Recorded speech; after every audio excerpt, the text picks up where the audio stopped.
82.5%. 여러분, 이 숫자를 보고도 밤에 잠이 오십니까? 내 집을 팔아서 10억 남겼다고 좋아했는데 막상 정산해보니 나라에서 8억 2,500만 원을 가져갑니다. 내 손에 쥐어지는 건 고작 1억 7천만 원 남짓이죠. 이건 세금이 아닙니다. 사실상 징벌이고 강제적인 재산 몰수나 다름없습니다. 지금 대한민국 다주택자들은 이 잔인한 숫자 앞에 발가벗겨진 채 서 있습니다.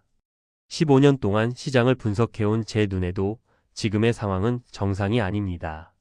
국가가 사실상 집값의 주인이 되겠다고 선언한 셈이니까요. 쉽게 비유해 볼까요? 여러분이 10년 동안 정성껏 키운 과수원이 있다고 칩시다. 이제 수확철이 되어 사과를 팔려고 했더니 정부가 갑자기 나타나 말합니다. 사과 10알 중에 8알 반은 우리가 가져갈게. 너는 한 알 반만 가져가. 여러분이라면 그 사과를 시장에 내놓으시겠습니까? 차라리 나무에서 썩히고 말겠죠. 이게 바로 그동안 우리가 겪어온 매물 잠김의 실체입니다. 집주인들이 바보가 아닙니다. 뺏길 게 뻔한데 누가 집을 팔겠습니까? 그 결과 시장엔 매물이 씨가 말랐고 집값은 왜곡된 채로 계속 치솟기만 했습니다. 하지만 이 징벌적 세금의 공포는 단순히 다주택자만의 문제가 아닙니다.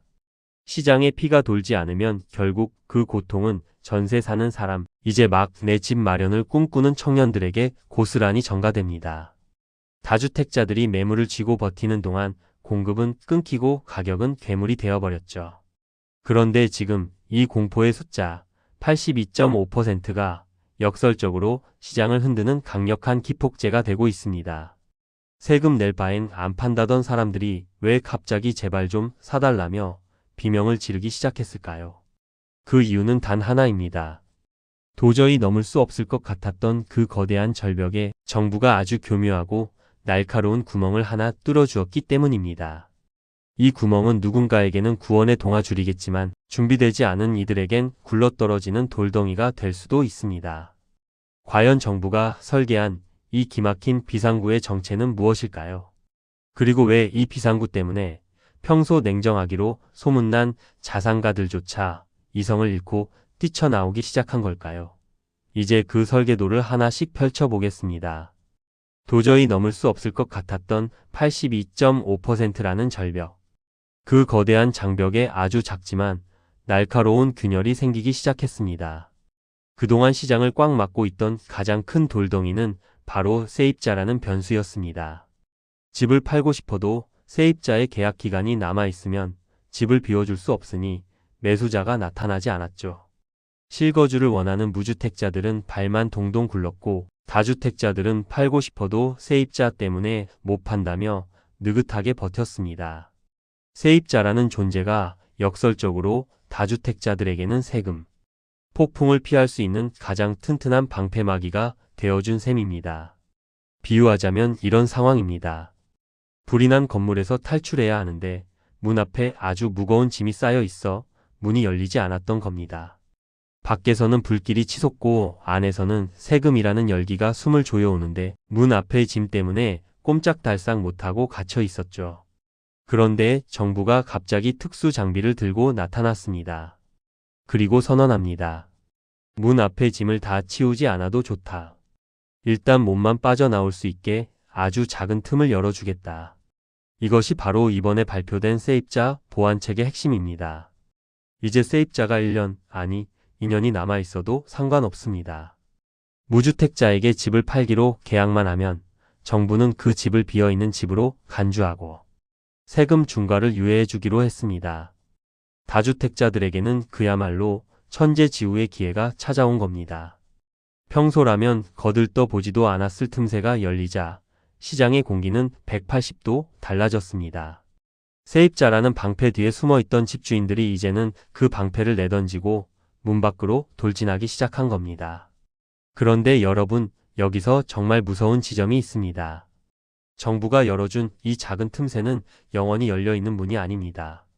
정확히 5월 9일이라는 유통기한이 정해진 시한부 피상구입니다. 이 문이 닫히기 전에 나가야 한다는 강박이 시장을 지배하기 시작했습니다. 질서 있게 나가는 게 아니라 서로 먼저 나가겠다고 아우성치는 아수라장이 펼쳐지고 있죠. 과연 이 아수라장의 끝에서 우리 눈앞에 펼쳐진 숫자는 어떤 기록을 갈아치웠을까요? 단 하루 만에 벌어진 이 기이한 현상을 확인하시면 여러분은 소름이 돋으실지도 모릅니다. 바로 그 충격적인 현장 데이터 속으로 들어가 보겠습니다. 숫자는 감정을 담지 않지만 때로는 비명보다 더 날카롭게 시장의 공포를 대변합니다.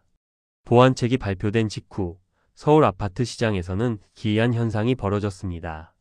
단 하루 만에 매물이 무려 1,300건 넘게 쏟아져 나온 겁니다. 여러분, 하루에 1,300건입니다.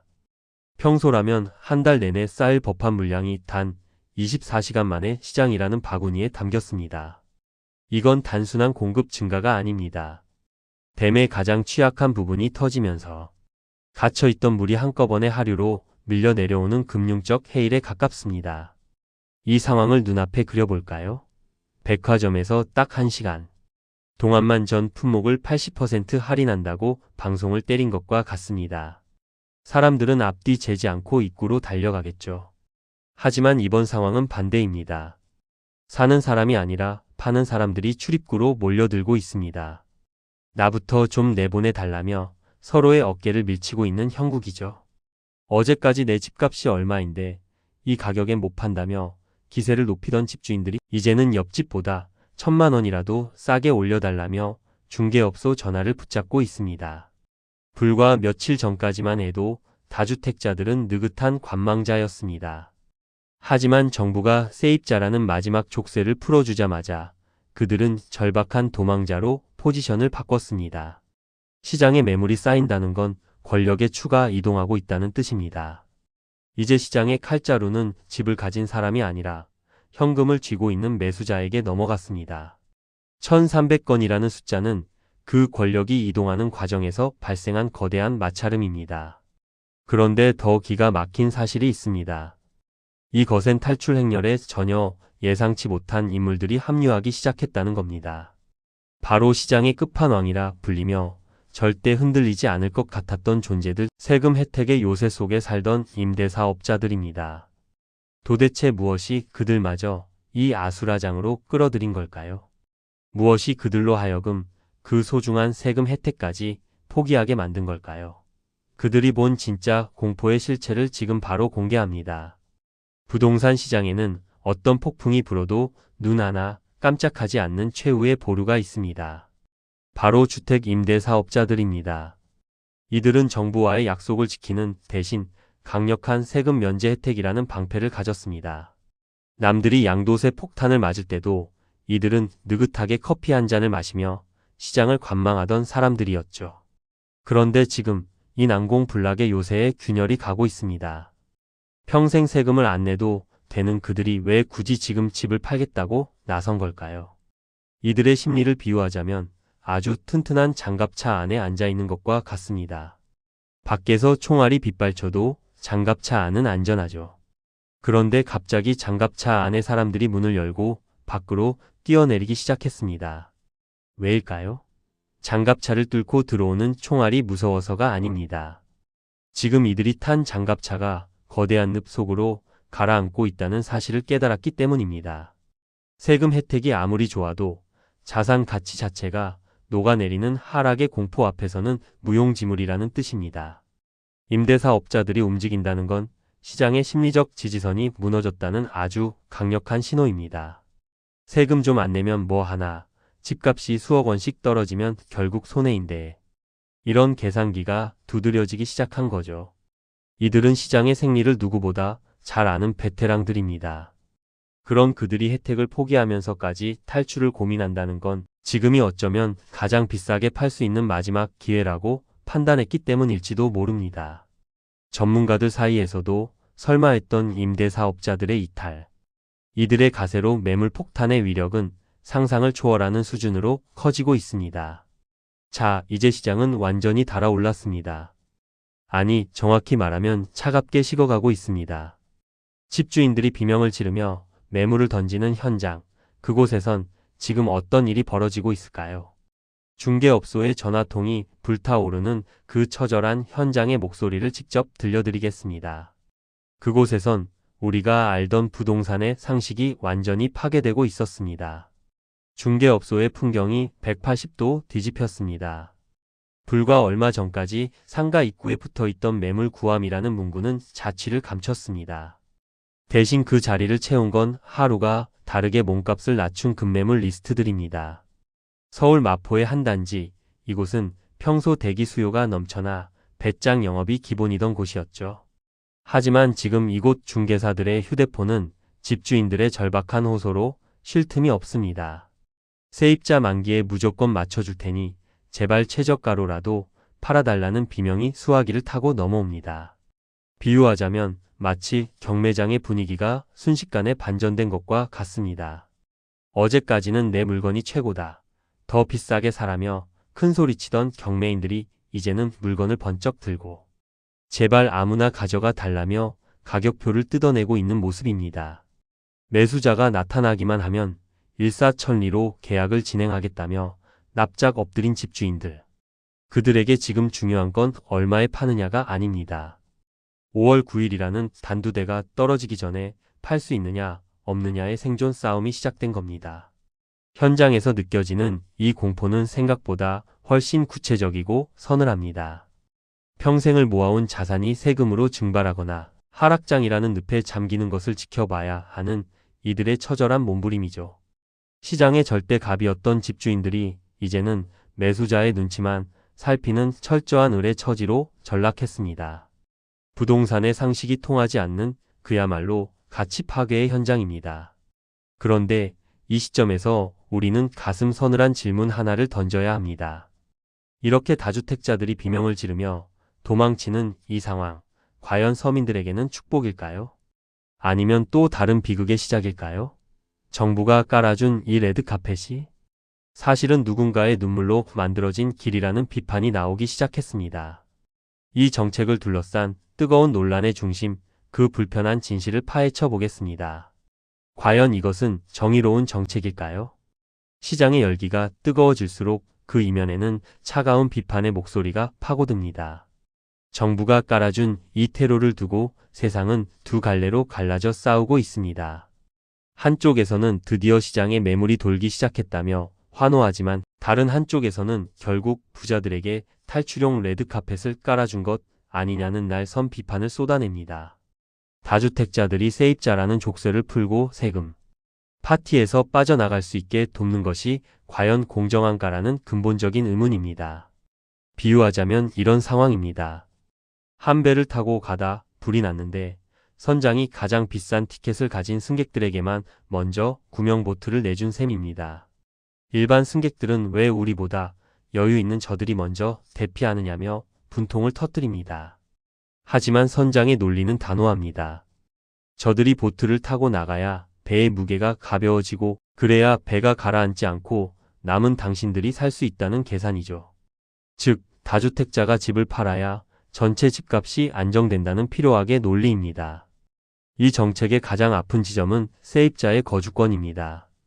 다주택자 사정을 봐주기 위해 세입자가 살고 있는 집을 거래의 도구로 전락시켰다는 비판에서 자유로울 수 없기 때문입니다. 정부는 당장 전월세 시장에 미치는 영향이 적을 것이라며 안심시키고 있지만 현장에서는 벌써부터 집주인과 세입자 간의 묘한 긴장감이 흐르고 있습니다. 누군가의 탈출이 누군가에게는 주거의 불안으로 다가오는 이 역설적인 풍경, 여러분은 어떻게 보십니까? 하지만 논란보다 더 무서운 것은 시간입니다. 지금의 이 시끌벅적한 논쟁도 결국 5월 9일이라는 시계가 멈추는 순간 완전히 다른 국면으로 접어들게 될 것입니다. 문이 열려 있을 때 도망치는 사람들과 그 문이 닫힌 뒤에 남겨질 시장의 모습. 그 극명한 대비가 가져올 부동산 시장의 시나리오는 과연 무엇일까요? 유예 기간이 끝난 뒤 우리를 기다리고 있는 진짜 폭풍의 실체를 들여다보겠습니다. 폭풍 전야의 정적보다 더 무서운 것은 예고된 멈춤입니다. 지금 시장을 뒤흔드는 이 활발한 거래와 매물 폭탄은 사실 5월 9일이라는 시한부 생명줄이 붙어있는 인위적인 움직임일 뿐입니다. 그 운명의 날이 지나고 나면 부동산 시장의 시계는 마치 마법이 풀린 것처럼 뚝 멈춰버릴 가능성이 큽니다. 테러가 닫히는 순간 미처 빠져나가지 못한 다주택자들은 다시 거대한 세금 장벽 뒤로 숨어버릴 것이고 시장은 급격한 거래 절벽이라는 동면에 들어가게 될 겁니다. 비유하자면 마을에 잠시 열린 야시장과 같습니다. 폐장 시간이 다가오니 상인들은 물건을 헐값에 던지고 손님들은 푹적이며 거래가 성사되죠.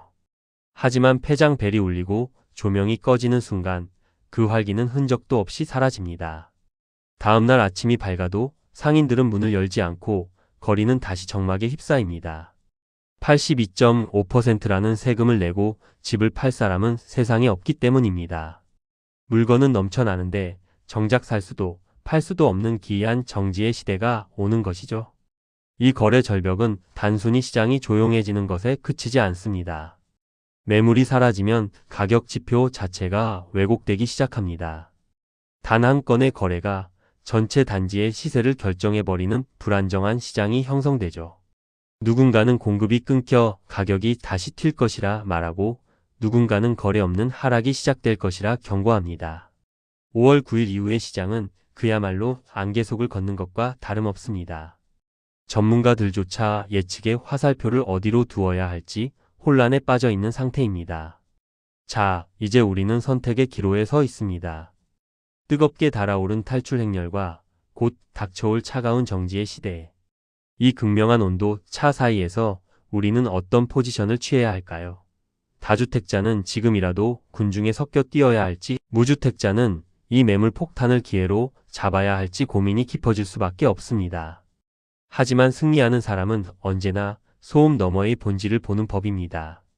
흔들리는 시장 속에서 당신의 소중한 자산을 지켜낼 마지막 열쇠, 그 결정적 전략을 지금 바로 정리해드립니다. 흔들리는 시장의 파도 속에서 우리는 흔히 군중의 발소리를 이정표로 삼곤 합니다. 하지만 기억하십시오. 투자의 세계에서 가장 위험한 순간은 모두가 한 방향으로 뛰고 있을 때입니다. 지금 다주택자들이 공포에 질려 매물을 던지는 이 상황은 누군가에게는 자산을 잃는 비극이지만 준비된 누군가에게는 인생의 판도를 바꿀 사냥의 시간이기도 합니다. 결국 부동산 시장의 승자는 정보의 속도가 아니라 그 정보를 해석하는 냉정한 눈에서 결정됩니다. 비유하자면 여러분은 지금 거친 파도가 치는 바다 위에 서 있는 선장과 같습니다. 옆 배들이 침몰할까? 무서워 짐을 바다에 버린다고 해서 여러분도 똑같이 따라 해야 할까요? 아니면 파도가 잠잠해진 뒤에 찾아올 평온한 항로를 미리 계산해야 할까요? 진정한 선장은 파도의 높이가 아니라 바람의 방향을 봅니다. 지금의 매물 폭탄은 정부가 인위적으로 만든 기상이변일 뿐 대한민국 부동산의 근본적인 가치가 변한 것은 아니기 때문입니다. 이제 여러분의 선택지는 명확합니다.